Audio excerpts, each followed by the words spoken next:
So how is everyone? I wanted to do this video about this technique that I tried yesterday called quantum healing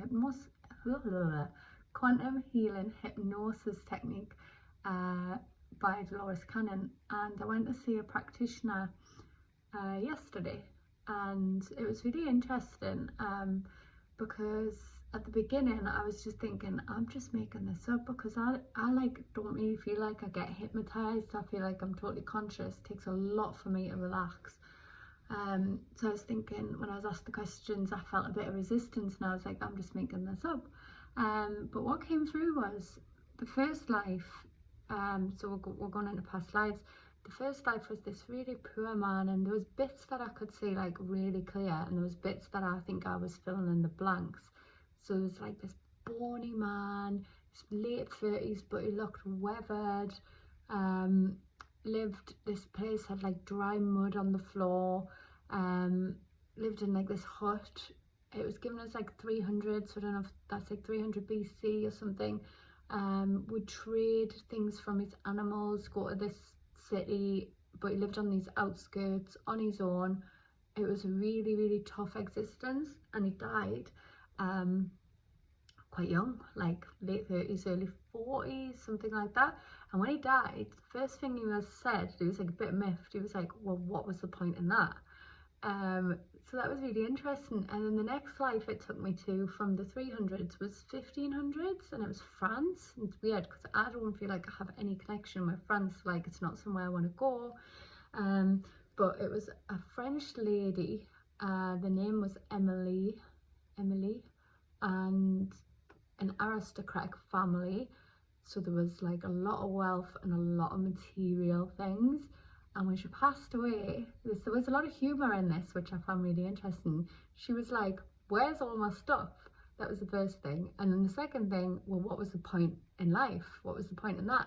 And the parallel it was drawing was that this man with all the struggle and this woman that had everything, and they both had no purpose, no meaning, no direction. So that was really interesting. And then it kind of formed a triangle, because it gave me the next life, which was around the 1700s. And it came in, this was bits that I was really sure on. There was like a man, a big hat, a red coat, a big pointy knife, boots, and he was leading something like a rebellion or a resistance, and he felt really strongly about it. And his name was something like Edward, and it was like 1700s. And he was like really standing for something, that he didn't care if he lived or died with it, that he was making a history. And he died in the battle where he got stabbed in the stomach, but when he passed over, he was fine. He was like, you know, I know I did something good, I know I stood for what I believed in. So he wasn't like miffed that he got stabbed. So that was like really interesting. I don't know what that weird noise is in the background.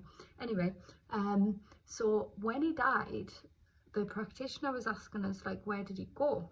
And he went to this, what looked like a blue planet, but it was like moving. So it was like air but water. I don't know how to explain it.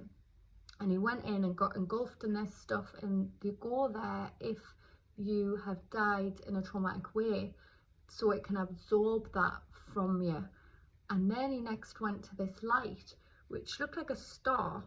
And as you go towards this light, it opens up, and went inside, and it was like a spaceship kind of view inside. And it had these light beings who were like really tall, like columns of light. That's the only way I can describe them, with like no features. And they were doing like a review of all the pivotal decisions on this big screen. And he was happy with the way it went, and how everything went. And in his life he'd felt like a lot of courage. In his life he had loads of people around him, like bigging him up. He had an army behind him, he had good family, and he never experienced fear or anything. Then it jumped to this incarnation. So I was born 1986, so went from the late 1700s or something to when I was born 1986. And so I've been male, female, male, that was the triangle, and then my life came off at the side, female again, and came in alone, feeling separate. Loads of life circumstances left me, like my first little best friend left, my second little best friend left, just like that. My mum left, came back, left again. My whole friendship group from primary school all moved schools at the same time. So there's loads of circumstances where I was on my own, just left, and I was looking at that differently now. It was like those circumstances were to create something good, and I had to learn that, and he had to learn that. He wanted to learn that, and he wanted to feel vulnerability and fear. So when I was like teenager, it's like someone just pressed a switch and social anxiety just went like through the roof. It just came from nowhere, or it felt like it did, and he wanted to feel that kind of fear in this incarnation, because he'd felt such strength and courage in the other one. It would also make sense because I do have this inner rebel, and if I stand for what I believe in, it's like it is almost this feeling like, even if it was, I know it sounds really extreme, but even if it was going to kill us, but it was right, and it was to make a difference, I would stand in my power with it. It's like this absolute like inner resilience that I have. So yeah, so that was just mind-blowing.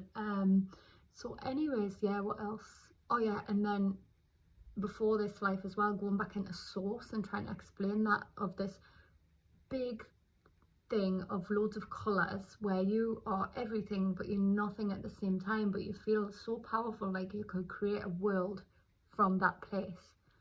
Trying to describe that feeling as well. So yeah, so afterwards your logic mind kicks in and you go, did I just make all of that up? It was very subtle as well. It wasn't like the visions were just like there, like when I've done like plant medicines or ayahuasca or something. It wasn't like that. It was like they were like ideas and you were voicing them. And there was sometimes I was voicing it where I wasn't thinking about what I was saying, it was just coming out. And there was times when I was thinking about it and questioning it.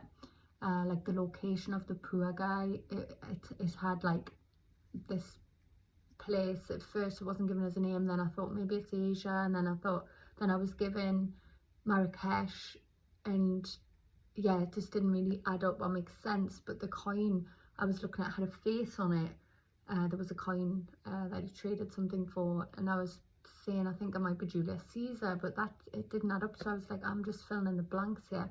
So anyways, your logic mind kicks in afterwards, and so I did a bit of research, which a lot of people do, and I was researching like the things I'd seen, and the uniform was the one that blew me away, because that uniform did exist for American independence, and